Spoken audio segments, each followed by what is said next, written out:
বাবেরা নওজওয়ান তরুণেরা আমার নবী পাক সাল্লাল্লাহু আলাইহি ওয়াসাল্লামকে আল্লাহ হুকুম করে দিলে হাবিব আপনি বলে দিন আল্লাহর ফজল ও রহমত পেয়ে খুশি বানাও। এ যুবকেরা আমার আল্লাহ পাকের সবথেকে বড় ফজলকে সবথেকে বড় ফজলকে আল্লাহ নিজে কোরআনে বলে দিচ্ছে, এমন করে জানিয়ে দিচ্ছে লাকাদ মান্নাল্লাহু আলাল মুমিনিনা ইয বাআসা ফীহিম রাসূলা। এ দুনিয়া মানুষেরা কোন নবী পাঠিয়ে আল্লাহ শুকরিয়া আদায় করেনি, কোন নবী পাঠিয়ে ihsan জাতায়নি, আমাদেরকে দুটো চোখ দিয়েছে আল্লাহ ihsan জাতায়নি। এগুলো অবশ্যই আল্লাহ পাকের নিয়ামত, আল্লাহ কিন্তু এগুলো দিয়ে ihsan জাতায়নি।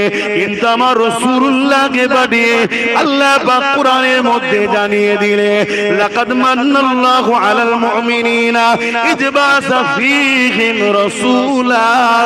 এ দুনিয়া মানুষেরা আমি আল্লাহ আমার রাসূল মুহাম্মদ সাল্লাল্লাহু আলাইহি ওয়াসাল্লামকে পাঠিয়ে মুমিনদের উপরে বড় ihsan দয়া করেছি।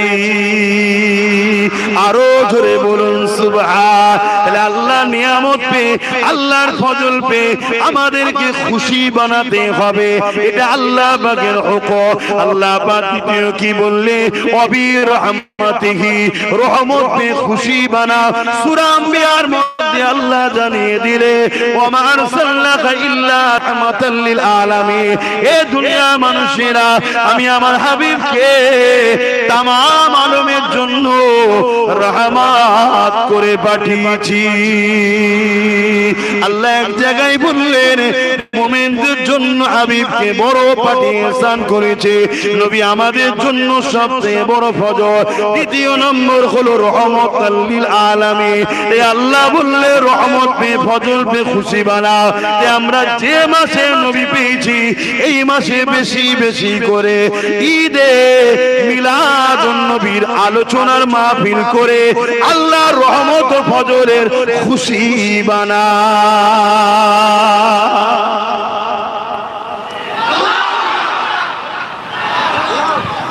আমরা তো অন্য ধর্মের অনুসরণ করে খুশি বানাতে পারি না, আমরা খুশি বানাবো সাহাবা হুজুরদের মতো, আমরা খুশি বানাবো আল্লাহর হুকুম অনুযায়ী, তাই তো নাকি? হ্যাঁ, আল্লাহ কোরআনে আরো এক জায়গায় বলছে আম্মা বিনি'মাতি রাব্বিকা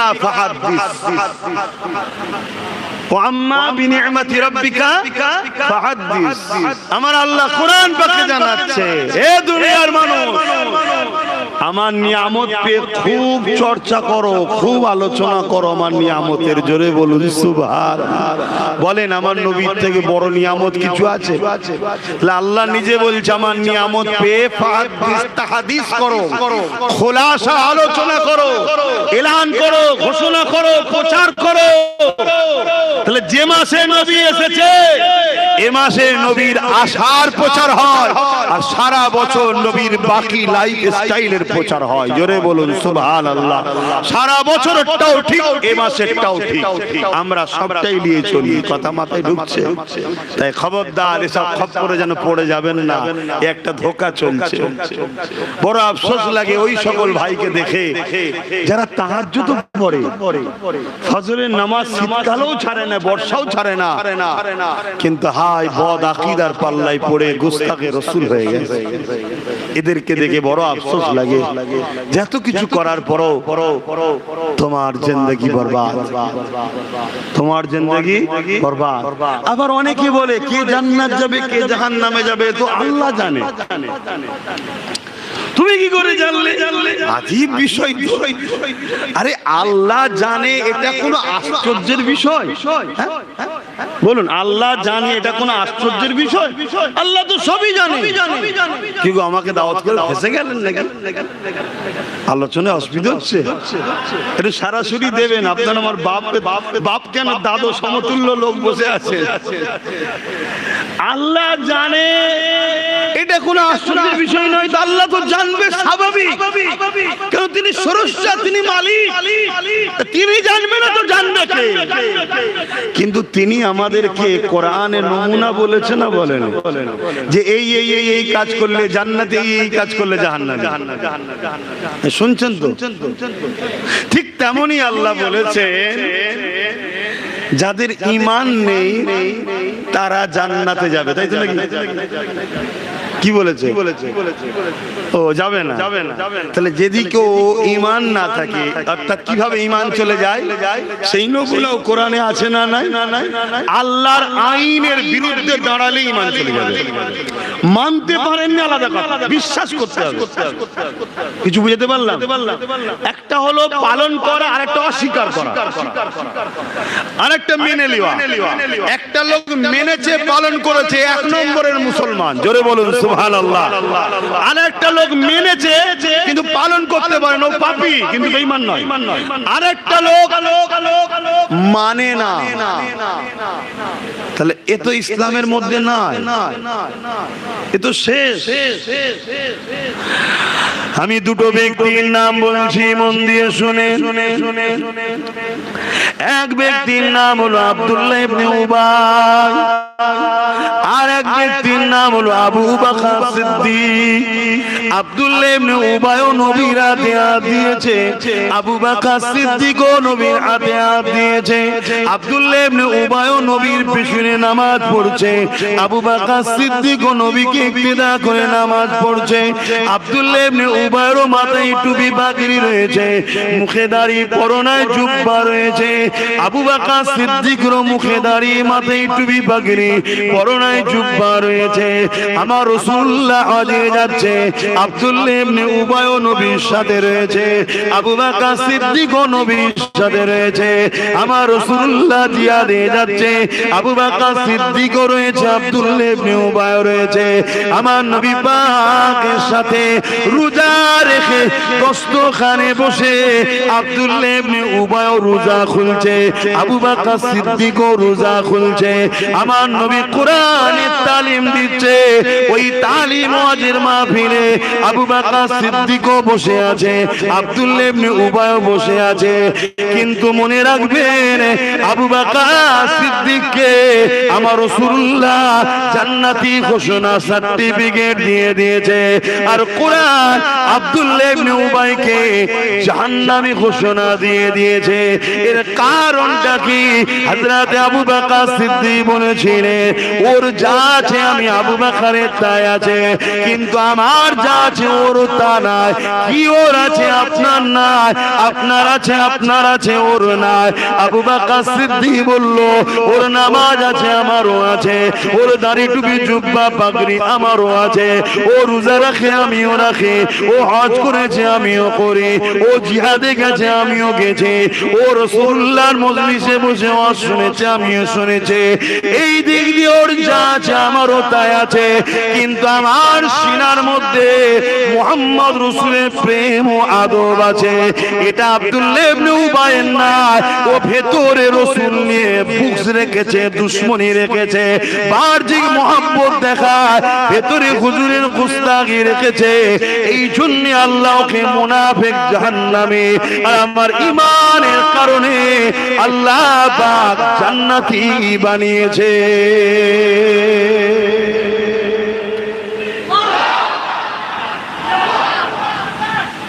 খুব ভালো করে বুঝবেন, ঈমান আছে, নামাজ রোজা দাড়ি টুপি হজ যাকাত দান খায়রাত শরিয়াতের বিধান মেনে চলছে, এ তো এক ক্যাটাগরির মানুষ। এ ব্যক্তি তো বেহিসাব জান্নাত যাবে, বলুন সুবহানাল্লাহ। আর এক লোকের ঈমান আছে কিন্তু নামাজ পড়ে রোজা রাখে, আবার ভুলও করে ফেলে। শুনছেন?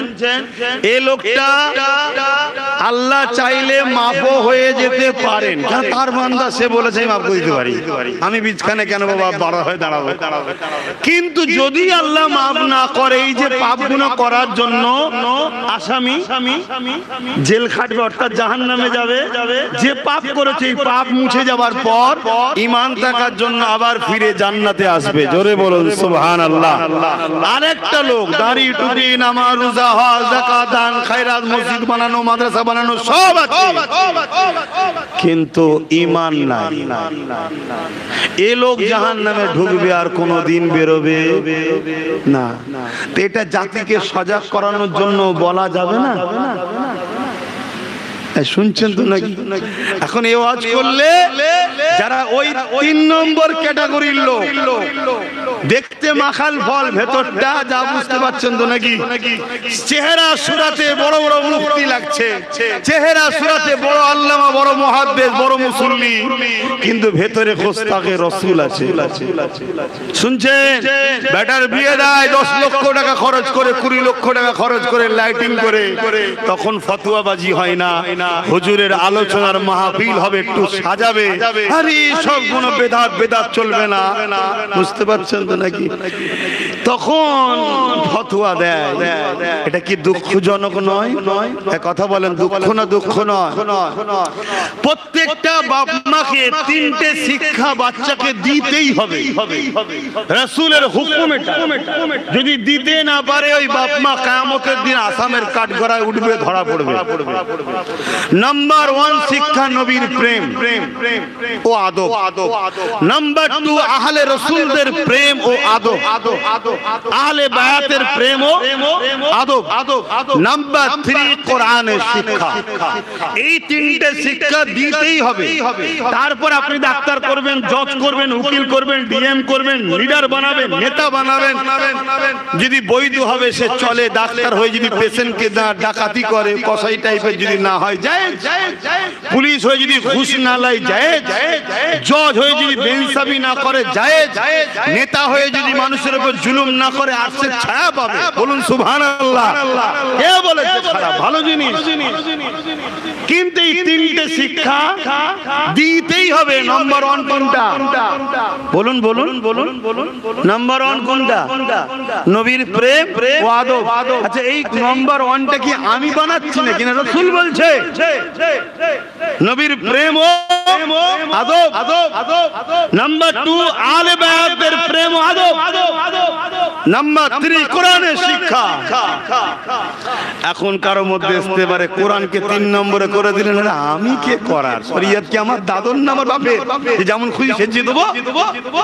শরীয়ত তোমার রাসূলের, রাসূলের হুকুম এটা। তবে ক্ষুদ্র জ্ঞানে একটা আমার হৃদয় বলে যে 3 নম্বর কোরআন রাসূল বলল কেন? কোরআন যদি পাহাড়ের উপরে রাখা হতো, পাহাড় ভেঙে চুরমার হয়ে যেত, তাই তো নাকি? কোরআনের পাওয়ার লোড লিবার ক্ষমতা কারো নাই। তাই এই অন্তরকে প্রথমে নবীর প্রেম ও আদব, আহলে রাসূলের প্রেম ও আদব দিয়ে মজবুত করো, তারপরে কোরআন রাখো, তবে এটা থাকবে। জোরে বলুন সুবহানাল্লাহ। তো ভাইরা আমার, এখন নামাজের আগে পাক পবিত্র হতে লাগে, তাই তো নাকি? উজুও করতে লাগে। আর কেউ যদি বলে নামাজের মতো বড় ইবাদত লাগে, উজু কেন নিলে? এর উত্তর আমার কাছে নেই। তাহলে যেটা সিস্টেম শরীয়তে সেটা বললাম।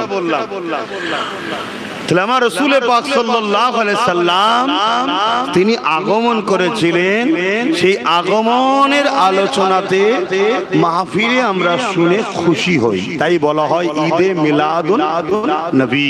জোরে বলুন সুবহানাল্লাহ।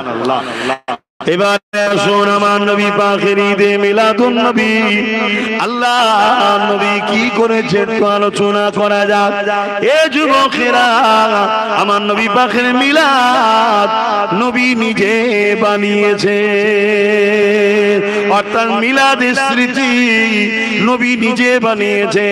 আমার কওমের মধ্যে একটা ধারণা ঢুকানো হয়েছে, ইসলামে নাকি স্মৃতি বানানো নেই, ইসলামে নাকি ইয়াদগার নাই, ইসলামে নাকি সেলিব্রেশন নাই, ইসলামে নাকি কোন জিনিসকে ইয়াদ বানাতে নাই। এটা সব থেকে বড় মূর্খমি ছাড়ার কিছু নাই। 5 ওয়াক্ত যে নামাজ পড়ি, ওই 5 ওয়াক্ত নামাজটা 5টা নবীর স্মৃতি আমরা বানাই। 5 ওয়াক্ত যে নামাজ পড়ি, 5টা নবী পড়েছিল, সেই 5টা নবী শুকরিয়া করে পড়েছিল, সেই 5টা নবীর স্মৃতিতে আল্লাহ উম্মতে মুহাম্মাদের জন্য ফরজ করে দিয়েছে। জোরে বলুন সুবহানাল্লাহ। তাহলে ইয়াদগার আছে না নাই? স্মৃতি আছে না নাই? এখন আমি যদি বলি বাপ আদম ফজরের নামাজ পড়েছিল, বাপ আদম 2 রাকাত নামাজ পড়েছিল ফরজের, কেন? এক রাতের অন্ধকার কাটলো, সকাল উদিত হলো, এই খুশিতে শুকরিয়ায় আল্লাহ 2 রাকাত নামাজ পড়েছিল। তো ফজর বেলায় যখন দাঁড়াবেন, মনে পড়বে না আমার আব্বা করেছিল। কি এটা তো সেলিব্রেশন, ইয়াদগার বানানো। আপনারা এখানে আল্লাহ কার অনেক হাজি আছে, আপনি হজ করেছেন আল্লাহ কার, আরো হাজিরা রয়েছে। পুরো হজটাই তো ইয়াদগার বানানো, পুরো হজটাই তো সেলিব্রেশন, পুরো হজটাই তো স্মৃতি বানানো। বলুন আমার মুরব্বী বাপ হজ করে আলহামদুলিল্লাহ গেছে, আর বিছখানে আমি গুনাহগারটাকে আল্লাহ লিখেছিল আলহামদুলিল্লাহ। তবে যে কি করতে হয়, এত জামা কাপড় সব পরে যাচ্ছি, আল্লাহর হুকুম আমার হুদুদে হারামাইন শরীফে ঢোকার আগে সব খুলে ফেলতে হবে, সব খুলে দুটো থান কাপড় পরতে হবে। যে ঠিক বলছি? কেন কেন কেন কেন কেন এত দামি দামি জামা টামা পরে এসেছি নিজের মেহনতের পয়সায়, এহরামও কিনেছি, এটাও তো আমার মেহনতের পয়সায়, বিনা সেলাই করা দুটো থান কাপড় পরতে হবে কেন কেন কেন? আল্লাহ বলছে আজ থেকে 4500 5000 বছর আগে ইব্রাহিম যখন আমার ঘর তওয়াফ করছিল, ইব্রাহিমের লেবাস ছিল দুটো থান কাপড়, ওটা আমার পছন্দ, আমার বন্ধু পরেছে, তোদেরকে পরতে হবে। জোরে বলুন সুবহানাল্লাহ। এটা কি স্মৃতি নয়? এটা কি ইয়াদগার বানানো নয়? ইব্রাহিম নবীর ড্রেস আমাদের জন্য ইউনিফর্ম হয়ে গেছে। ইব্রাহিম নবীর ড্রেস যদি আমাদের জন্য সেলিব্রেশন ইয়াদগার বানাতে হয় 4500 বছর পরও, তখন মেশিন ছিল না, সেলাই করা ছিল না। এখন কত মেশিন বেরিয়ে গেছে, আর গেছে না, আল্লাহ তার বন্ধুর ইয়াদগার বানাচ্ছে। তাহলে যে ইব্রাহিম নবীর ইয়াদগার আল্লাহ বানাতে পারে এবং হজের মতো ফরজে, মুহাম্মদ রাসূল না হলে কাবাও হতো না, ইব্রাহিম নবীও হতো না। সেই বন্ধুকে যখন পাঠিয়েছে সেই ইয়াদগার বানাতে হবে না? কি গো বলেন না, বিবেককে প্রশ্ন করুন। সব কি নিজেকে বুঝে নিতে হয়, এটা আলু, এটা পেঁয়াজ, এটা পটল, এটা এই টাইমে দিতে হয়, এটা এই টাইমে দিতে হয়। খাবার স্টাইল সব জানে, কি জানে না? জানে না। ওর বেলায় মশলা কখন দিতে হয়, পেঁয়াজ কখন দিতে হয়, তেল কখন দিতে হয়, সব শিখে গেছে। অনেক পুরুষ আছে এমন রান্না করবে মা বোনেরা হার মেনে যাবে। কি আর খারাপ কাউকে ছোট করছিনি, আমার মায়ের জাতটারা, পৃথিবীতে বড় বড় রান্নিরা হলো পুরুষরাই। পৃথিবীতে বড় বড় রান্নি কারা? পুরুষরাই। পৃথিবীতে যত বড় বড় 5 স্টার 7 স্টার আর যত স্টার হোটেল আছে, তার কুকার হলো সব পুরুষ, তারাই বাবুর্চি। কথা বুঝে আসছে? এরপরও মায়ের পায়ের তলাতেই জান্নাত। জোরে বলুন সুবহানাল্লাহ। যত লাভালাভি করো ওই পা ধরেই পড়ে থাকতে হবে। তুমি 80 বছরে আব্বাজান হও আর যাই হও, মা যদি বেঁচে থাকে ডবল হাজি হও, ট্রিপল হাজি হও, জগৎ বিখ্যাত পীর সাহেব হও, 10,000 কোটি, 10 লাখ 10 কোটি যদি মুরিদও থাকে, তোমার ঘরে যদি, আপনার ঘরে যদি মুরব্বী মা থাকে, ওই মায়ের পায়ের তলায় জান্নাত। এটাই ইসলামের বিধান। জোরে বলুন সুবহানাল্লাহ। তো আমি যে কথা বলছিলাম, তাহলে আমরা দুটো চাদর পরে নিলাম, এটাই ইয়াদগার। পুরো হজটাই দেখুন কি হয়েছে। আহারে, হজের কথা যখন এসে গেছে, এখানেও একটা আমার নবীর মিলাদের আলোচনা আছে। জোরে বলুন সুবহানাল্লাহ। মনে যখন পড়েছে একটু বলেলি, তার আগে একটু সেলিব্রেশনের কথা বলেলি। তার আগে কি করা হয়? জমজম পানি খেতে হয়। কেন জমজম পানি খাবো না? আল্লাহর কুদরতের নিদর্শন এটা। ইসমাইল আলাইহিস সালামে পায়ের গিরালির আঘাত লেগে এই পানি হয়েছিল, কুয়া থেকে বাড়ছিল।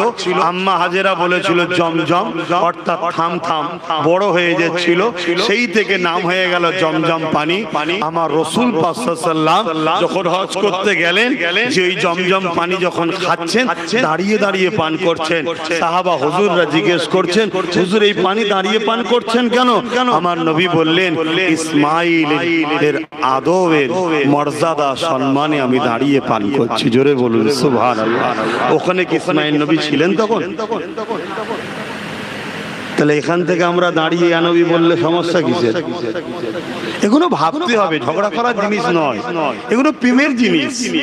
এবারে কেউ যদি বসে সালাম দেয়, তাকে আমরা তো বলি না বেঈমান কাফের হয়ে গেছে, এটা তো প্রেমের জিনিস। প্রেমে ফতোয়া চলে না। কথা বুঝে আসছে? তাই কেউ যদি না করে তার বিরুদ্ধে আমরা বলি না, কিন্তু আমরা করি। তাই আশা রাখবো কেউ আমাদের ঘরেও ফতোয়া যেন না দেয়, তাহলে মিলটা ঠিক থাকবে। তুমি যদি আমাকে কি বলে বেদাতি সেরে কি বলো, তাহলে আমার গায়ে লাগবে না লাগবে না? তখন তো আমিও ফতোয়া ঘুরিয়ে দেবো নাকি? তাহলে তখন টক্কর হবে, ঝগড়া হবে। আর এটাই তো চাইছে ইসলামের দুশ্মনরা, মুসলমানে ঝগড়া লাগিয়ে দাও। তা তুমি তোমার আমিরলে, হুজুরলে, শায়েখলে থাকো না বাবা। আমরা পূর্ব ভারতের জবানার মুজাদ্দিদ পীর আবু বকর সিদ্দিককে নিয়ে আছি, যিনি নবীর খানদানের আওলাদ। জোরে বলুন সুবহানাল্লাহ। এবং জবানার মুজাদ্দিদ তিনি। জোরে বলুন সুবহানাল্লাহ।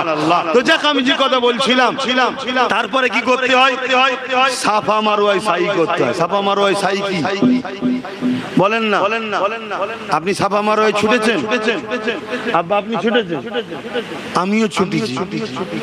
পাহাড়ে উঠে নেবে আবার একটা জায়গা আছে, সেই জায়গাটা আবার ছুটতে হবে। যদি ছুটতে নাও পারো, একটু ছোটার মতো করো। কেন? কি ব্যাপার? না, আম্মাজান হাজেরা ছুটেছিলেন, ইসমাইল নবীকে রেখে দিয়ে এসেছিল। পাহাড়ে উঠলে ইসমাইলকে দেখতে পাচ্ছে আলাইহিস সালাম, আর নেমে যাওয়ার পর ওই জায়গাটা যখন এসে যাচ্ছে, পাহাড়ের আড়াল হয়ে গেছিল, দেখতে পাচ্ছিলেন, ছুটে মারোয়ার দিকে যাচ্ছে, আবার উঠে দেখতে পেয়ে গেছে।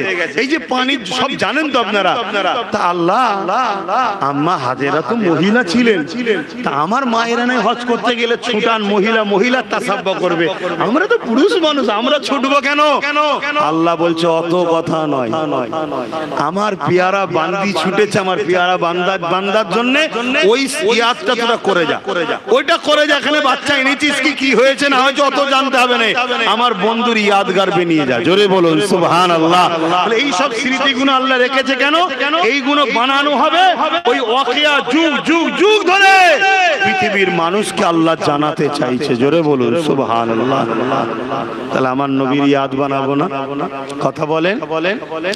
আল্লাহ পাক কাবার মধ্যে আমার নবী পাকের ইয়াদগার বানাবার স্মৃতি রেখে দিয়েছে। এই যে আমরা হাজারে আসওয়াদ থেকে শুরু করলাম, কাবা শরীফ এক চক্কর হাজারে আসওয়াদ পর্যন্ত ঘুরে এলে হয়ে যাবে। এইভাবে 7 চক্কর দিবার পরে আল্লাহ এবারে কি কাজ? আমার আল্লাহ বলল, বান্দা বান্দি রে, আমার ঘরকে 7 চক্কর দেওয়া হয়ে গেছে, এবারে তুই এমন করে মাকাম ইব্রাহিমের কাছে চলে যা। ওই মাকাম ইব্রাহিমের কাছে গিয়ে আমি আল্লাহ আমাকে 2 রাকাত নামাজ আমার জন্য পড়। ওখানে গিয়ে তুই 2 রাকাত নামাজ আদায় করেলে, ও রাব্বি আল্লাহ কিভাবে করব? আমার আল্লাহ জানিয়ে দিলে, তুই দাঁড়াবি কাবার দিকে মুখ করে, তোর আর কাবার মাঝখানে ওই মাকাম ইব্রাহিমটাকে রাখবি, অন্য জায়গায় গিয়ে পড়লে হবে না, ওই মাকাম ইব্রাহিমের কাছে গিয়েই পড়তে হবে। তোর আর কাবার মাঝখানে মাকাম ইব্রাহিমটা যেন থাকে। ও রাব্বি আল্লাহ, এই মাকাম ইব্রাহিমে কি আছে?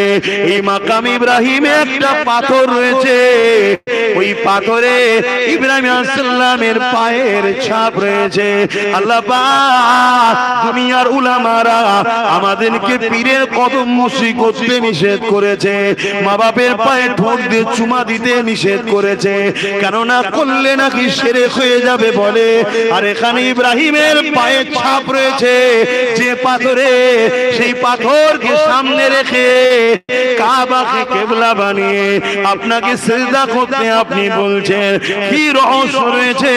আমার আল্লাহ জানিয়ে দিলে রে, তুই দেখছিস পাথর, তুই দেখছিস ইব্রাহিমের পায়ের ছাপ, কিন্তু এর মধ্যে একটা সেলিব্রেশন আছে, একটা স্মৃতি আছে, একটা ইতিহাস, একটা ইতিহাস রয়েছে, একটা ইয়াদগার রয়েছে।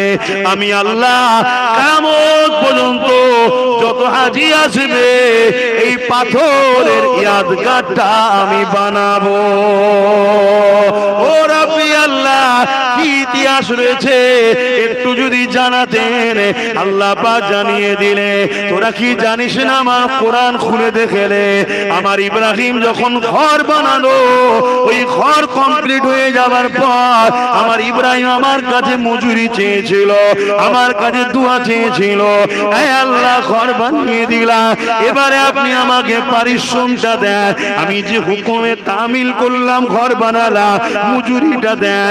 অনেক বড় বড় কথা, এই দোয়া চাইতে চাইতে আমার ইব্রাহিম ওই পাথরের উপরে দাঁড়িয়ে দাঁড়িয়ে আমি আল্লাহ আমার কাছে আমার বন্ধু মুহাম্মদ রাসূলকে চেয়েছিল, বলেছিল আল্লাহ আপনার পেয়ারা নবী নূর নবী দয়া নবী যিনি আখেরি নবী হবে ওই নবীকে আমার আওলাদ বানান, আমার খানদানে পাঠান, অর্থাৎ আমি রাসূলুল্লাহর আমি ইব্রাহিমকে মুহাম্মদ রাসূলের দাদু বানিয়ে দেন।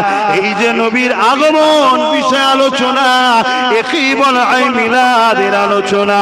এ যুবকেরা আমার রাসূলুল্লাহ আমার আল্লাহ জানিয়ে দিল ইব্রাহিম যখন আমার হাবিবকে চেয়েছিল, আমার হাবিবের আলোচনা করছিল, আমার হাবিবকে তার নসলের মধ্যে আওলাদের মধ্যে যখন চাইছিল, আমি আল্লাহ পাথরকে বলেছিলাম এ পাথর আমার হাবিবের মিলাদ করছে ইব্রাহিম, আমার হাবিবের আগমনে আলোচনা করছে ইব্রাহিম, আমার হাবিবকে চাইছে ইব্রাহিম, এই স্মৃতিটা তুই তোর বুকের মধ্যে রক্ষিত করেলে আমি আল্লাহ তাহলে অন্য পাথরকে শিরকের জন্য বার করে দেব, কিন্তু তোকে আমি স্মৃতি হিসাবে রেখে দেব। ওই সময় পাথর নিজেকে মোম বানিয়ে নিয়েছিল, ইব্রাহিমের পায়ের ছাপটা রয়ে গিয়েছিল, এই মাকামে ইব্রাহিমের কাছে নিয়ে এসে সিজদা তো আমাকে দিবি, কিন্তু ইব্রাহিম মুহাম্মদ রাসূলের আলোচনা করেছিল এই ইতিহাসটা কিয়ামত পর্যন্ত আমি আল্লাহ সেলিব্রেশন প্রচার করতে থাকব। আরো জোরে বলুন সুবহান। ইসলামকে চেনেন আমার আব্বা মায়েরা ভাইরা বোনেরা, আহারে আমাদেরকে নকল ধরিয়ে দিয়েছে, নকলের জ্বালা অরিজিনাল ব্র্যান্ডেড কোম্পানিগুলো বন্ধ হয়ে যাচ্ছে। নকলে এত ফ্যাসিলিটি, চাইনাতে এত ফ্যাসিলিটি, 2000 টাকার মোবাইল 2 কিলোমিটার দূরে আওয়াজ চলে যাবে, বুঝাবার জন্য বলছি, হাকিকাতে যায় না, মানে এত দূর আওয়াজ যায়। আর আপনি অ্যাপেল কিনবেন 1 লক্ষ কি 1.5 লক্ষ টাকা দাম কম বেশি যাই হোক, তার আওয়াজ আমি রাত্রিরে ঘুমালো আস্তে আস্তে ক্রিরি ক্রিরি আস্তে আস্তে আওয়াজ হবে। চাইনার ফ্যাসিলিটি অনেক, এখন চাইনা মৌলানাও বেরিয়েছে, চাইনা মুলি সাহেবও বেরিয়েছে, চাইনা হুজুরও বেরিয়েছে, তার ফ্যাসিলিটি অনেক। প্রয়োজন হয় আপনার ঘরের বাসনও মেজে দেবে, টার্গেট একটাই আপনাকে বেঈমান বানাতে হবে। শুনছেন তো নাকি? আর যখন রাসূলের গোলামরা আসবে আপনাদের ঘরে নীতির উপরে রেখে মজবুত করে দুটো কথা বলবে, তাদের ঝাঁজ একটু কি হয়, তাদের ঝাঁজ একটু বলবেন তো একটু বেশি হয়। কেন? আল্লাহ যদি কাউকে একটু উঁচু লেভেলে দেয়, সে যদি আল্লাহ দেয়া নিয়ামতটাকে নিয়ামতের জায়গায় না রাখে, তার মানে সে পাওয়ার উপযুক্ত নয়। তাহলে যারা রাসূলের দ্বীনের গোলাম, সামান্য একটা নেতার যদি কেউ প্রচার করতে আসে, এলাকার ছোটখাটো নেতার একটা প্রচারক কেউ এসছে, তারও একটু ভিআইপি বলা হয়তো নাকি, একটু বলবেন তো নাকি? তো দোনো জাহানের সুলতানের যারা প্রচার করে, আলেমে হাক্কানি যারা, তাদেরকে আল্লাহ ভিআইপি বানিয়েছে না বানায়নি? অতএব আল্লাহ যখন ভিআইপি বানিয়েছে, তাকে তো একটু নিজের কদরটাকেও সামলাতে হবে নাকি? এজন্য তারা একটু নিজের জায়গায় মজবুত থাকে। এতে আবার অনেক ছেলে বলে এই হুজুরটা ভালো না, ওই হুজুরটা কত সুন্দর, দেখ একসাথে ক্যারাম বোর্ডও খেলছে, আমাদের গলায় হাত দিয়ে ফুটছে, ফুচকাও খেচ্ছে। শুনছেন তো নাকি? ওর ধান্দা তো যেমন করো তোমাকে বেঈমানি বানাতে হবে। আমার কথা মাথায় ঢুকছে? একটা গাছ আর 10টা ডাল আছে, একটা লোক রাগ করে হোক আর বদমাইশি করে হোক 10টা ডালই কেটে ফেলেছে, ওই গাছটি কি বেকার?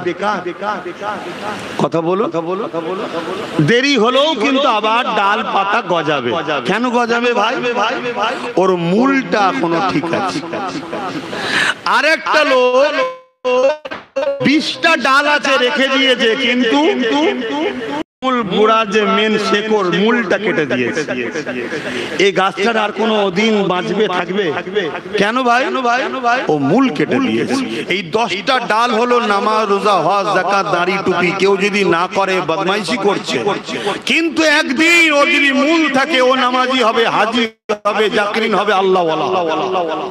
কিন্তু অপর দিকে 20টা ডাল নামাজ, রোজা, হজ, যাকাত সব রয়েছে, হুজুর বাদ দিয়ে দিয়েছে। কথা কিছু বুঝতে পারছেন? জনমের মতো শেষ।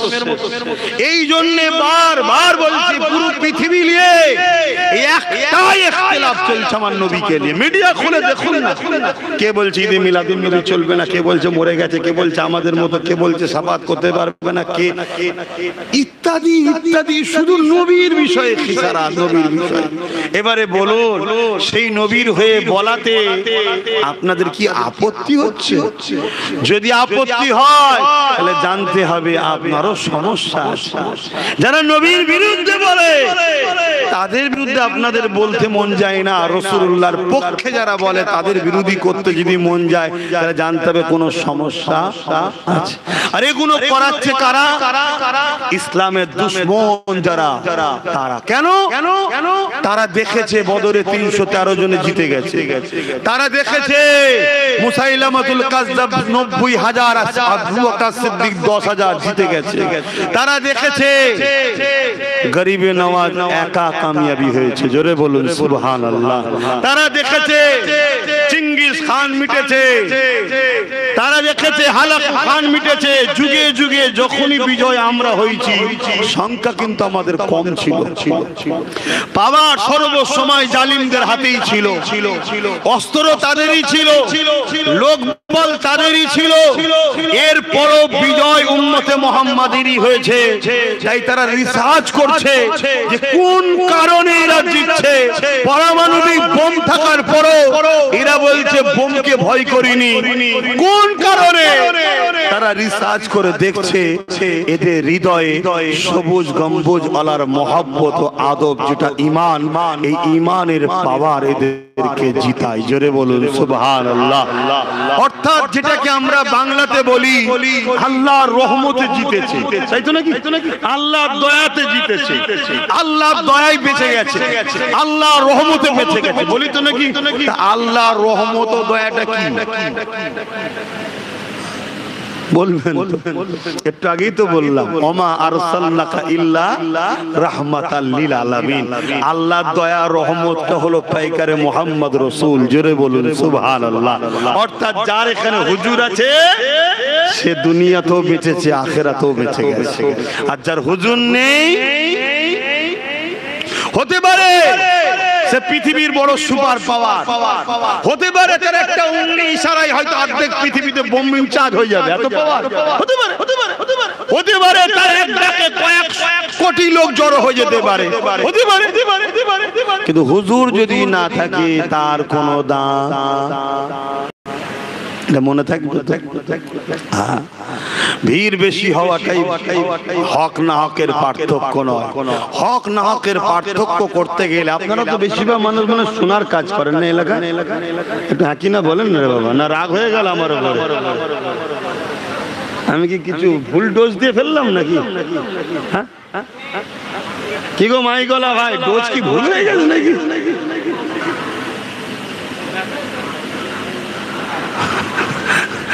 কি বলেন? সোনার কাজই তো বেশি। তো সোনা চেক করতে গেলে কি লাগে জানো? কোষ্টি পাথর। গিলটি চমক এত সোনাকেও হার মিনিয়ে দেবে, কিন্তু কোষ্টি পাথরে ফেললে তো সোনা অরিজিনাল ধরার জন্য কোষ্টি পাথর দরকার। মোমেন মুসলমান, জান্নাতি মুসলমান, ইমানদার মুসলমান চিনবেন কি করে? নামাজ দিয়ে, রোজা দিয়ে, হজ দিয়ে, দাড়ি টুপি দিয়ে, যাকাত দিয়ে। কি করে চিনবেন? ওখানে যেমন কোষ্টি পাথর লাগে সোনা চেক করতে গেলে, এখানে ইমানদার চেক করতে গেলে মুহাম্মদ রাসূল লাগে। জোরে বলুন সুবহানাল্লাহ। যার বয়ানে, যার আলোচনায়, যার কথাতে, যার জিন্দেগিতে হুজুরের দরুদ আছে, হুজুরের প্রেম আছে, হুজুরের ভালোবাসা আছে, জানবেন এ ঈমানদার। বলুন সুবহানাল্লাহ। এবারে এই ঈমানদার নামাজ পড়বে, জান্নাতে মাকাম বাড়বে, রোজা রাখবে মাকাম বাড়বে, হজ করবে মাকাম বাড়বে, এই আমলে মাকাম বাড়ে, আমলে মাকাম বাড়ে। বিদেশে যেতে গেলে ভিসা লাগে। এবারে যত পয়সা দেবে 7 স্টার, 3 স্টার, 4 স্টার কোয়ালিটির জায়গা পাবে, তাই তো নাকি? কিন্তু যেতে গেলে কি লাগে? ভিসা। তা দুনিয়ায় এক দেশ থেকে আরেক দেশে যেতে গেলে যদি ভিসা লাগে, তা দুনিয়ার দেশ থেকে জান্নাতে যাবেন, ভিসা লাগবে না? ওই ভিসাটার স্থান এখানে পড়ে। এখান থেকে হুজুরকে আল্লাহর মাহবুব জেনে, বন্ধু জেনে, জানের থেকে বেশি ভালোবেসে আদবের সাথে যে মেনে নিয়েছে, সে হলো ভিসা পেয়ে গেছে।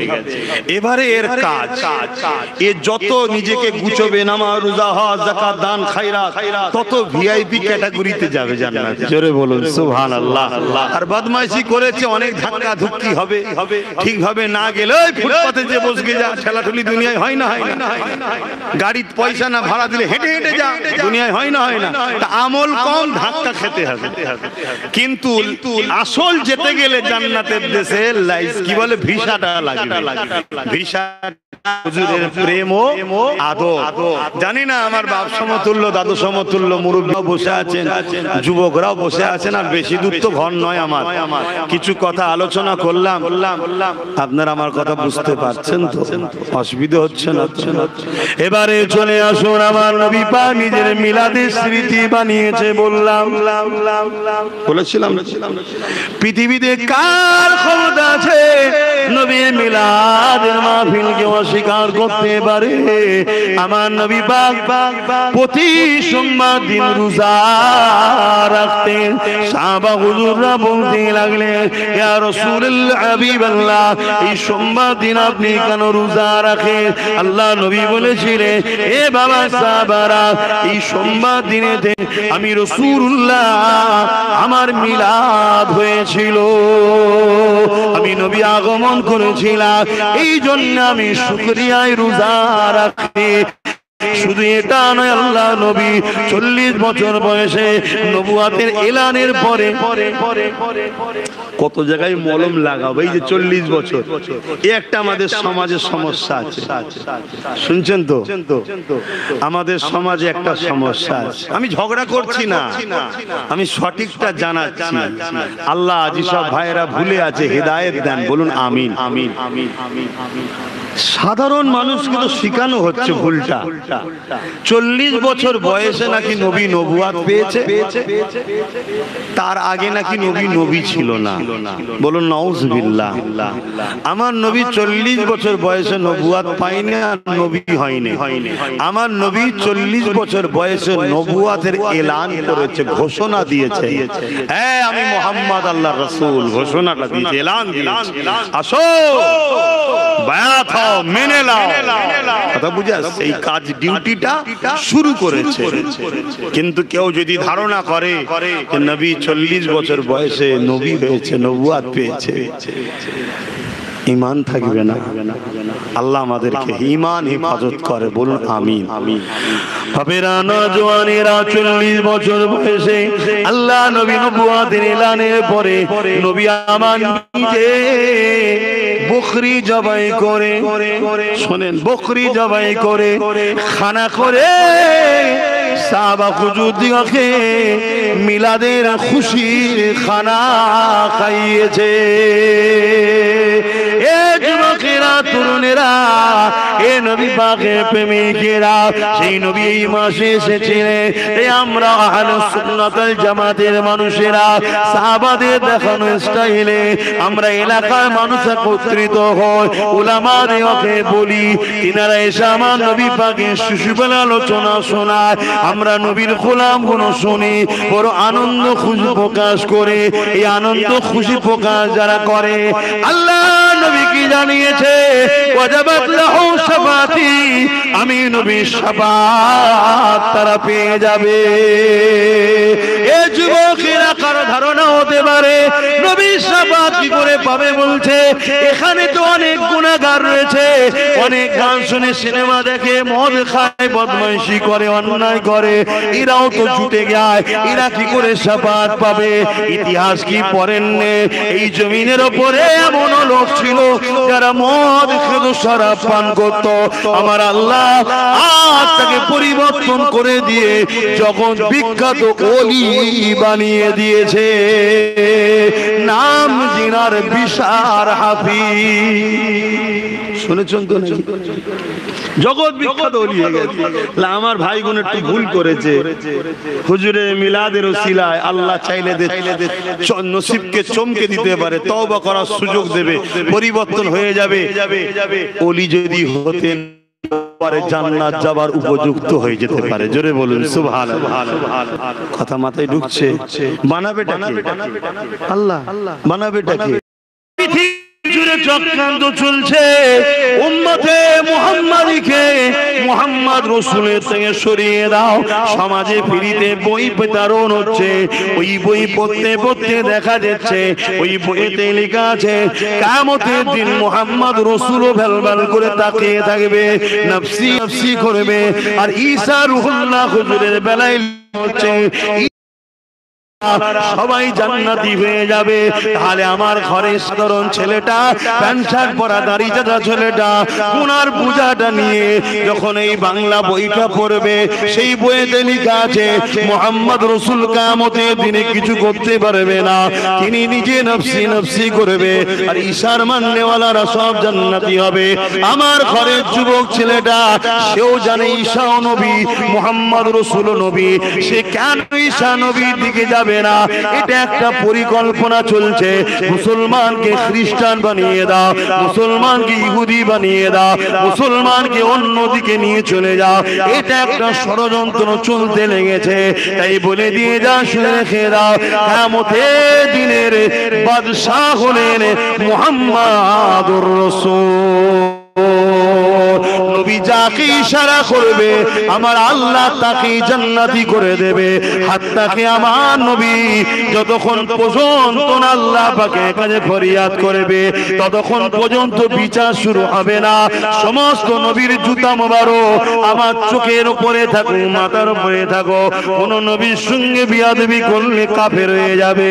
কিন্তু মনে রাখবেন আমিন আল্লাহ আব্দুল্লাহ দুলাল মুহাম্মদ রাসূলুল্লাহ হলো ঈসা নবীতে গেলে আদম নবী, সমস্ত নবী তেরো নবী হলো মুহাম্মদ রাসূল। আরো জোরে বলুন সুবহান।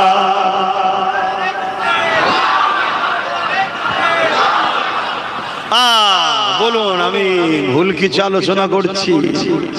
এই আলোচনা করাতে যারা গোস্তাকে রসুল তারা আমার পিছনে অনেক লাগে, অনেক চেষ্টা করছে কি করে আমার সাথে যুব সমাজের সম্পর্ক দূরত্ব করবে, কি করে আমাকে রুকা যায়, আমার থেকে লোক সরে যায়, আমার অজকে কাটছে, বিকৃত করছে, ব্যঙ্গ করছে, কখনো কখনো রাগের মাথায় গালি গালাজও করছে। কথা মাথায় শুনছেন? তবে সিধে ভাষাই বলে যায় হক কথা বলা মুমিনের পরিচয়। যে হক কথা বলতে পারে না কিয়ামতের দিন আল্লাহ তার জবানকে শুনছেন?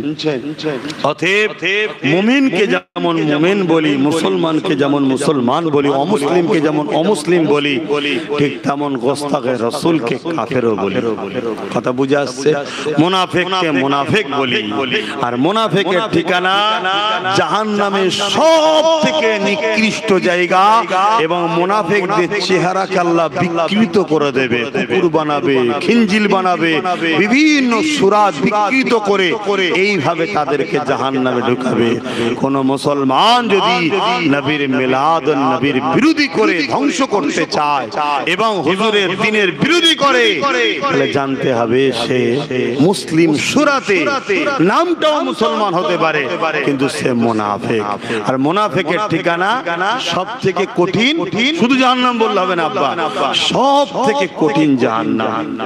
প্রকাশ্য যারা শিরক করেছে, প্রকাশ্য যারা কুফরি করেছে, প্রকাশ্য যারা বলে আমরা মানে ইসলাম মানে না, ইসলাম বিরোধী প্রকাশ্য করে, তাদের থেকেও কঠিন শাস্তি পাবে যারা মুসলিম সেজে ইসলামের সঙ্গে গাদ্দারি করে। কেন? এরা লক্ষ লক্ষ সরল প্রাণ মুসলমানকে বেঈমান বানায়। কিছু বুঝতে পারছেন তো নাকি? এই যেমন আমার দেশে অনেক বাবা বেরিয়েছে, তারা দিন রাত হুজুরের বিরুদ্ধে গালিগালাজ করছে, কোরআনের বিরুদ্ধে গালিগালাজ করছে, প্রকাশ্য বলছে ইসলামকে মুছে দেবো, বলছে না? বলেন একটু হাকিনা সারা দেন রে বাবা। প্রকাশ্য বলছে দিনকে মুছে দেবো, প্রকাশ্য বলছে ইসলাম সন্ত্রাস, জঙ্গি, আতঙ্ক, এটা সেটা রোজ বলছে কন্টিনিউ। এরা বলার সাহস পায় কেন? এদের পিছনে রাজনীতি যারা করে, জালিম হুকুমাতরা এদের পিছনে থাকে। শুনছেন তো নাকি?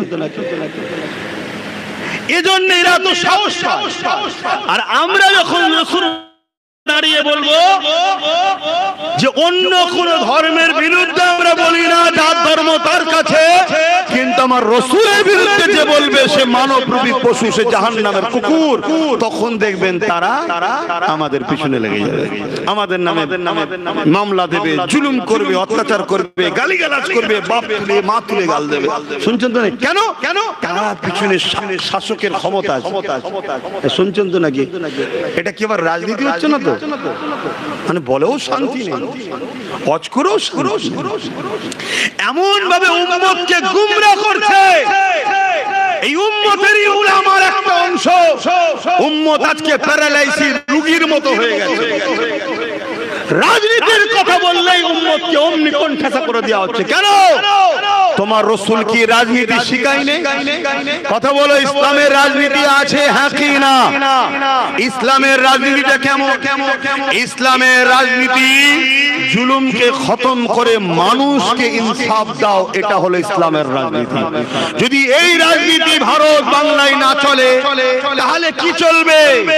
নারীদের রেপ চলবে, খুন চলবে, দাঙ্গা চলবে। বলো কোনটা পছন্দ? ভাবো, মুসলিম অমুসলিম সবাইকে অফাত দিয়ে গেলাম। আমার রাসূল আমাদেরকে ভুল শিখায়নি, আমার নবী আমাদেরকে মানুষ বানিয়েছে। জোরে বলুন সুবহানাল্লাহ। তাহলে আমার রাসূল শিখিয়েছে না শিখায়নি? তো ওই শিক্ষাটা দেবো কাকে? উম্মতকে। উম্মত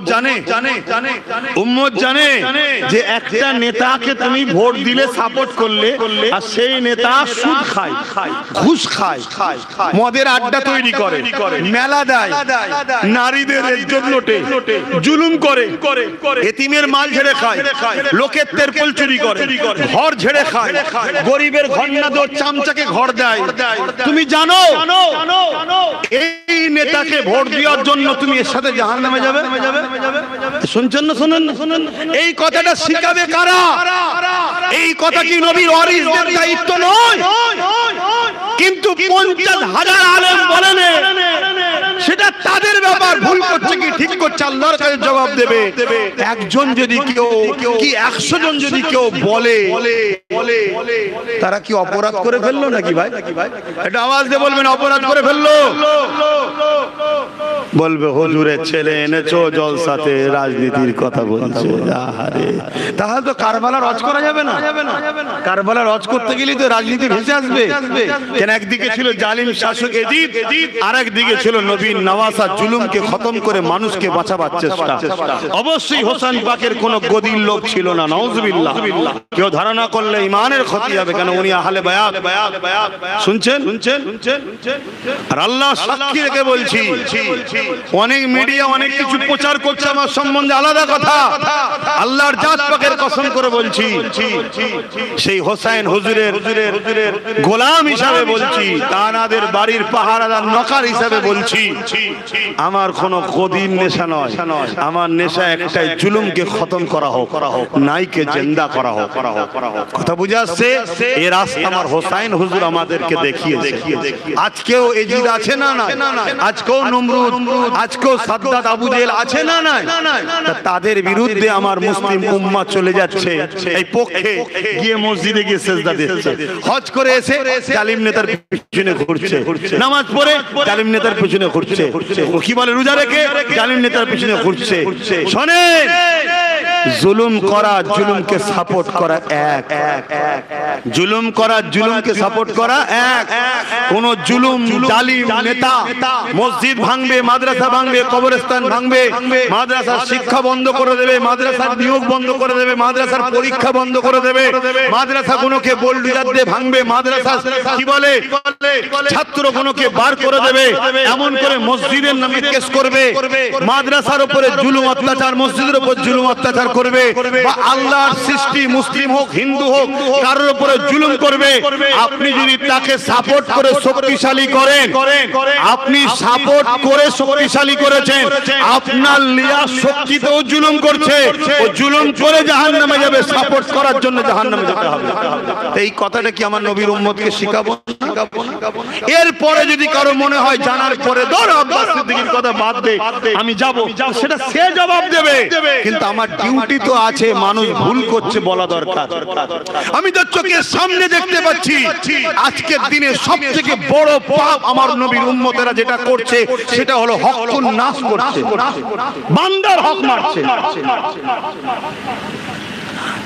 আল্লাহ বলেছে দুটো হক, একটা হকুল্লাহ, একটা হকুন নাস। বান্দার হক, আল্লাহর হক। আল্লাহর হক যদি কেউ ছেড়ে যায়, আল্লাহ বলছে আমার কাছে যদি কাঁদিস, আমি গফুর ও গফফার, আমি রহিম ও রহমান, আমি তাকে maaf করে দেব। জোরে বলুন সুবহানাল্লাহ। শুনছেন?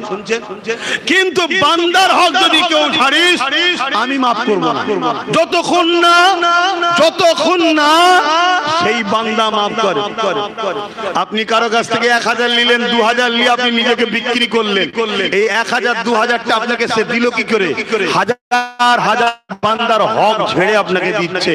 তাহলে সে ঝেড়েছে ডাইরেক্ট, আপনি ভাগীদারি নিয়েছেন, আপনিও হক নাসের সঙ্গে জড়িয়ে গেলেন।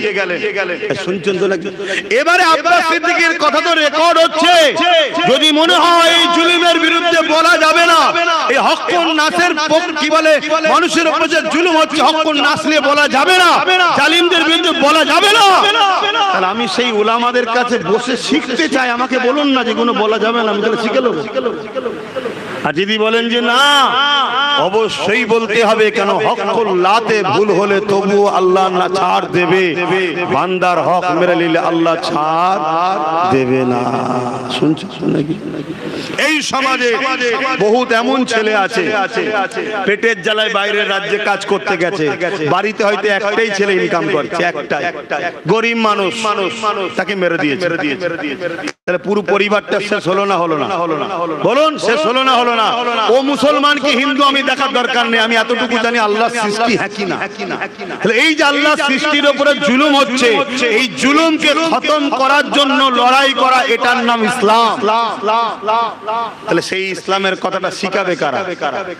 আপনি নামাজ তো পড়ে নিলেন, আপনি তো রোজা রেখে দিলেন, আপনি হজ করে দিলেন, আপনি দাড়ি রেখে দিলেন, জুব্বা পরে ফেলেন, পাগড়ি পরে ফেললেন, আর লাস্টে আপনি এমন একজনকে সাপোর্ট করলেন, সে নেতা আপনার ভোটে ক্ষমতায় এসে সে কি বলছে? মসজিদ মাদ্রাসার জন্য এখানে কথা বলা যাবে না, দিল্লি চলে যাও। এর জন্য আপনি আসামি নয়?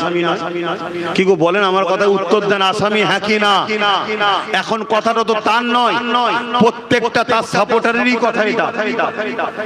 কেউ বিপদে পড়লে তার হয়ে সে কথা বললে সেটা সবার হয়ে কথা, সে যখন কোনো বিরোধী কথা বলবে এটা কি সবার পক্ষের কথা নয়? তাহলে আমরা ভুল করছি না করি না? এই গুণ সতর্ক করা দরকার আছে না নাই? আমার মসজিদ চলে যাবে, আমার মাদ্রাসা চলে যাবে, আমার কবরস্থান চলে যাবে, আমার ঈদগাহ চলে যাবে, আমার খানকা চলে যাবে, এক জালিম সরকার বসে আইন তৈরি করে সব মিটিয়ে দেবে, আমি কথা বলতে পারবো না? আবার কথা বলতে গেলে তুমি বলছো তোমার দুশমন হয়ে যাবে, আরে তুইকে তোমায় আপন মনে করলাম। তাহলে জালিম প্রকাশ্য যে থাকে তাকে চেনা যায়, যে বন্ধু সেজে থাকে সে ছুরি পিটে মারে। এজন্য রাসূল বলল আমার বড় ভয় হয় আমার উম্মতকে প্রকাশ্য দুশমনরা মিটাতে পারবে না, আমার উম্মতকে মুনাফিক ক্ষতি করে দেয়। কথা কিছু বুঝে আসছে না? এখন যদি আব্বাস সিদ্দিকী বলি কেন্দ্রে যে সরকার বসে আছে সে সরকার হলো প্রকাশ্য ইসলামের দুশমন, এই কথাটা কি বলা আমার ভুল হবে? একটু হ্যাঁ কি না, এটা কি রাজনীতি হয়ে গেল? বলবেন তো ওর রাজ ক্ষমতা দিয়ে আমার দিনকে মিটাচ্ছে, সমস্যা নয়। ও রাজনীতি ছেড়ে দিয়ে ধর্মকে মিটাতে নেমেছে, সমস্যা নয়। আর আমি নবিয়ানা মেম্বারে বসে মসজিদ মাদ্রাসা বাঁচাবার স্বার্থে আমি যখন বলবো যে কেন্দ্রে যে সরকারটা বসে আছে ওই সরকার প্রকাশ্য ইসলামের দুশমন, অতএব ইসলামের দুশমন সরকারকে কেউ যদি ভোট দেয় সাপোর্ট করে সে কখনো ঈমানদার থাকতে পারে না, সে বেঈমান হয়ে যাবে। এই কথাটা বলা কি আমার অন্যায় হয়ে যাবে?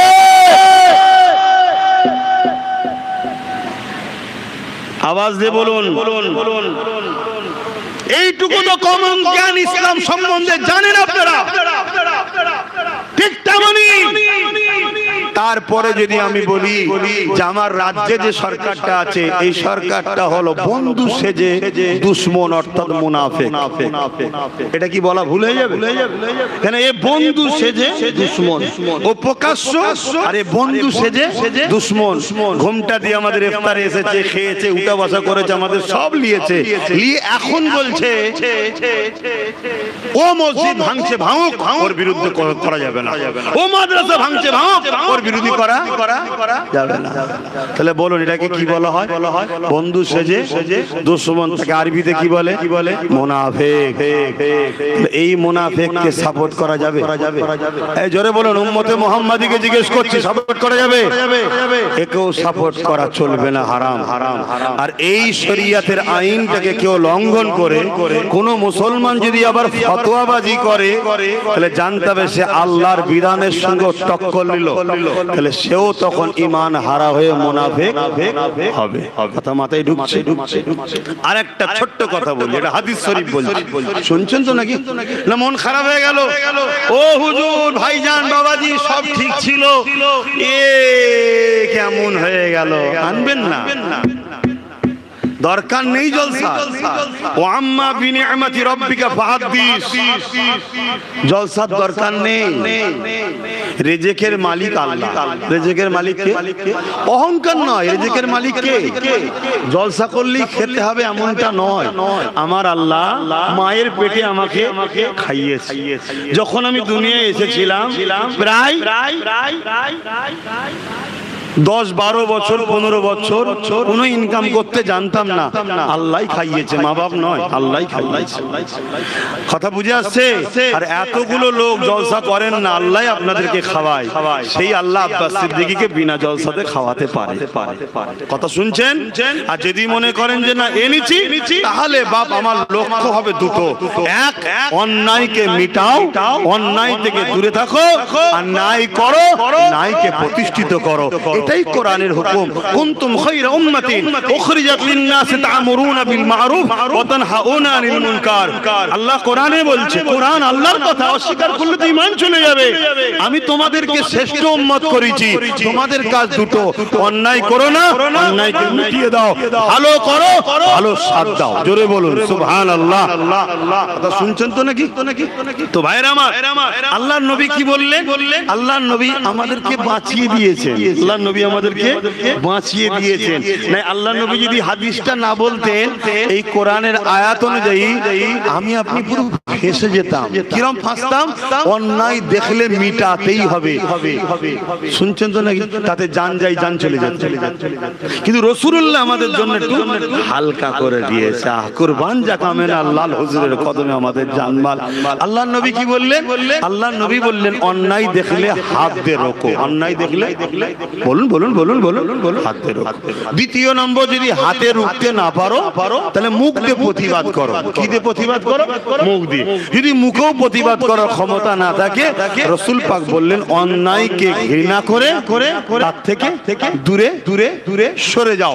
এই তিনটের মধ্যে কোনোটা যদি না থাকে তার মধ্যে ঈমান। জোরে বলুন, জোরে বলুন, জোরে বলুন, জোরে বলুন, জোরে বলুন। নবী বলছে, আমি কোথায় বলছি? রাসূল বলছে। তাহলে বলুন, কেউ মাদ্রাসা ভাঙতে চায়, মসজিদ ভাঙতে চায়, কবরস্থান ভাঙতে চায়, ঈদগাহ ভাঙতে চায়, দখল করে নিতে চায়, এটা নাই কাজ না অন্যায় কাজ? তাহলে রাসূলুল্লাহ হাদিস অনুযায়ী তার বিরুদ্ধে হাতে লড়তে হবে। যদি হাতে ক্ষমতা না থাকে মুখ দিয়ে প্রতিবাদ করতে হবে, মুখে যদি ক্ষমতা না থাকে অন্তর থেকে ঘৃণা করতে হবে। এই তিনটের মধ্যে যদি কোনোটা না থাকে তাহলে ঈমান থাকবে? তাই তো আমি বললাম কেন্দ্র সরকার এই প্রকাশ্য দুশমন এর সাথ দেওয়া যেতে পারে না, দিলে ঈমান থাকবে না। দ্বিতীয় নম্বর, একে কি বললাম? বন্ধু সেজে মুনাফিক। কেন বললাম? ইও আমাকে প্রতিবাদ করতে দিচ্ছে না, অতএব ও ভাঙছে ভাঙুক, তুমি রুকুনি। ও আগুন লাগাচ্ছে লাগাক, পানি দিউনি। শুনছেন তো নাকি? এটা ঠিক করছে না অন্যায় করছে? তাহলে মুখ দিয়ে হাত দিয়ে প্রতিবাদ করতে হবে, হাতে না থাকে মুখ দিয়ে ঘৃণা করে সরে যেতে হবে। এই তিনটের মধ্যে কোনোটা না থাকলে রাসূল বলছে ঈমান। জোরে বলেন, জোরে বলেন, জোরে বলেন, জোরে বলেন। তো এই কথা তো হাদিস। এবারে যদি কোনো উলামা বলে যে সবই ঠিক আছে, ও হাদিস ভারতবর্ষে চলবে না, সেটা আমাকে একটু বলে দে না বাবা, তাহলে আমি জেনে নি, তোর কাছ থেকে শিখে নি। কথা বুঝছেন না? বোঝেন না? কিন্তু তা করবে না। কি করবে? হতভাগা আকবরকে বাঁচাবার জন্য, যেমন মৌলী সাহেব আকবর কিনে রেখেছিল, জানেন তো? আকবরকে চেনেন? আমার আব্বা কোনো বলবেন তো চেনেন? ভারতবর্ষের মোগলে আজম ছিল যে আকবর, আকবর হতভাগা আকবর, চেনেন না? দ্বীনে ইলাহি লিখেছিল, দ্বীনে ইলাহি। এই যুবকরা তোমরা জানো? বলবো না থাকবে? কি গো বলবে তো? বলবো না থাকবে? এগুলো জানবে না?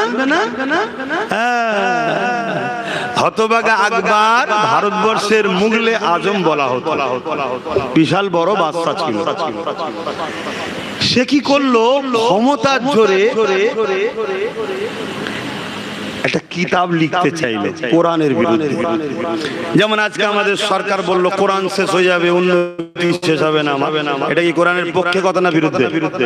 কই কোন উলামার বিরুদ্ধে বলেছে? কোন বক্তারা বিরুদ্ধে বলেছে? এখন আমার বিরুদ্ধে বলার জন্য অনেক আল্লাহ কারে আছে। ঠিক আছে, কিন্তু হিসাব নিকাশ হবে রে বাবা। আপনারা সবাই মিলে এক জায়গায় হয়েও আমার তাকদীর চেঞ্জ করতে পারবেন না, আর আপনারা সবাই মিলে আমার সাথ দিয়েও আমার ভালো করতে পারবেন না। ইন্নামাল আমালু বিন্নিয়াত, আমার অন্তরের খবর আল্লাহ জানে। মানা হাব্বা লিল্লাহ ওয়া আবগাদা লিল্লাহ ওয়া আতা লিল্লাহ ওয়া মানা আলিল্লাহ ফাকাদ ইসতাকমাল ঈমান। আমি আমার জন্য লড়াই করছি না, আমি লড়াই করছি আল্লাহর জন্য। আমি কাউকে ভালোবাসি আল্লাহর জন্য, কারোর সঙ্গে দুশমনি করছি আল্লাহর জন্য। শুনছেন তো নাকি? এটা কোনো রাজনীতি মিটিং এর জায়গা নয়, এটা হচ্ছে ধর্মের জায়গা। তাই আল্লাহর জন্য কথা বলছি। তো ভাইরা আমার, কি হতভাগা আকবর কি করলো? পয়সা দিয়ে ভালো ভালো আলেম উলামাদের ঘরে কিনলো, মোটা মোটা টাকা দিয়ে তাদের দ্বারা কোরআনের বিরুদ্ধে একটা কিতাব লিখালো, দ্বীনে ইলাহি।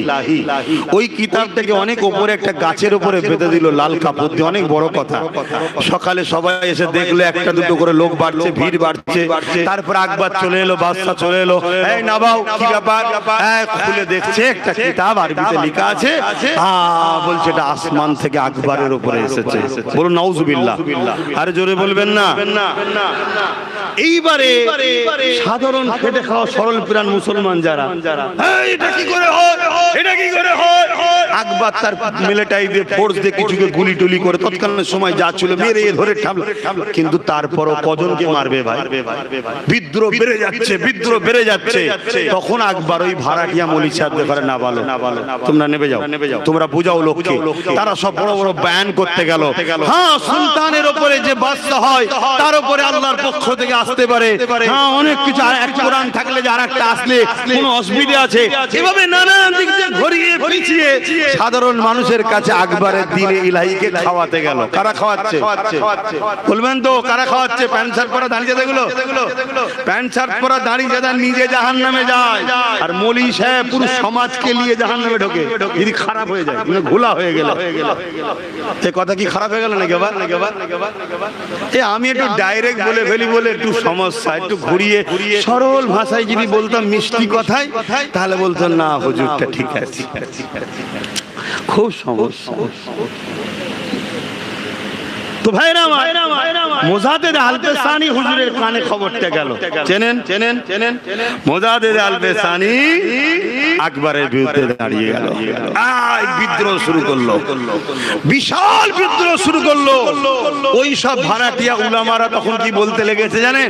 মুজাদ্দেদ আল-পেসানির বিরুদ্ধে, ওনার বয়স হয়ে গেছে, ওনার বয়স হয়ে গেছে, অনেক সমস্যা, এটা সেটা বলে মোটামুটি আকবরের হয়ে দালালি শুরু করলো।